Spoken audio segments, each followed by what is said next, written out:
Everyone, আমি আজকে ডব্লিউবিএমএসসি 2024 সালে লাইফ সায়েন্সের যে প্রশ্নগুলি এমসিকিউ প্রশ্নগুলি কপি করা হয়েছিল যে বই থেকে, সেই বই ধরে ধরে এবং সেই এমসিকিউ প্রশ্ন ধরে ধরে কয়েকটি নমুনা এখানে দিচ্ছি।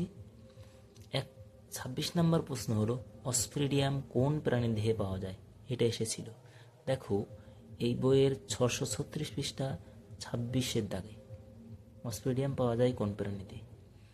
তারপরে প্রশ্ন হলো, পোর্টোনেফ্রিডিয়া কোন প্রাণীর রেশনাঙ্গ? দেখো, সেই 636 পৃষ্ঠায় পোর্টোনেফ্রিডিয়া কোন প্রাণীর রেশনাঙ্গ দেওয়া রয়েছে 31 নম্বর প্রশ্নে। তারপরে প্রশ্ন হলো, গেমিউলস কোন প্রাণীর দেহে দেখা যায়?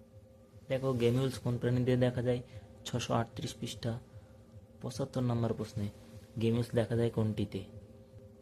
তারপরে দেওয়া রয়েছে, দেখো, কোনটি মার্সুপিয়া বর্গের বৈশিষ্ট্য নয়?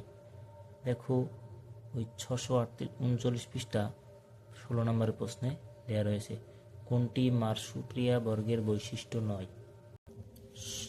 তারপরে 30 নম্বর প্রশ্নে দেওয়া রয়েছে, ফ্লুইড মোজাইক মডেলকে প্রবর্তন করেন। 643 পৃষ্ঠায় দেওয়া রয়েছে প্লাজমা পর্দার ফ্লুইড মোজাইক মডেলকে প্রবর্তন করে। তারপরে প্রশ্ন দেওয়া রয়েছে, কোষের প্রোটিন ফ্যাক্টরি কোনটি?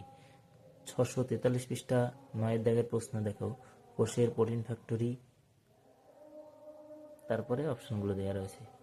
তারপরে প্রশ্ন দেওয়া রয়েছে 32-এর দাগে, মাইটোকন্ড্রিয়ার অন্তঃপর্দা অন্তর্দেশে যে অসংখ্য টেনিস র্যাকেটের ন্যায় যে গঠন দেখা যায় সেটি হলো ড্যাশ। এখানে দেওয়া রয়েছে 643 পৃষ্ঠায় 10-এর দাগে, মাইটোকন্ড্রিয়ার অন্তঃপর্দায় অন্তর্দেশে যে অসংখ্য টেনিস র্যাকেটের ন্যায় গঠন দেখা যায় তাকে বলে। অপশন দেওয়া রয়েছে। তারপরে প্রশ্ন রয়েছে, ইন্টারসেক্সের জেনোটাইপ কি? 33 নম্বর প্রশ্নে। দেখো, এখানে দেওয়া রয়েছে 644 পৃষ্ঠা 23-এর দাগে, ইন্টারসেক্সের জেনোটাইপ কি? তারপরে দেখো, 44 নম্বর প্রশ্নে, উদ্ভিদ কোষে প্রধান সঞ্চিত বস্তু হলো। দেখো, এই বইয়ের 414 পৃষ্ঠায় 159 নম্বর প্রশ্নে, উদ্ভিদ কোষে প্রধান সঞ্চিত বস্তু হলো। আজ আমি এই প্রশ্নগুলি দিলাম। আরও প্রশ্নগুলি কোথায় আছে সবগুলো করে দেওয়া, মোটামুটি সব কমপ্লিট করা আছে। পরবর্তী ভিডিওতে আমি আরও এরকম 8-10টি প্রশ্ন শেয়ার করব।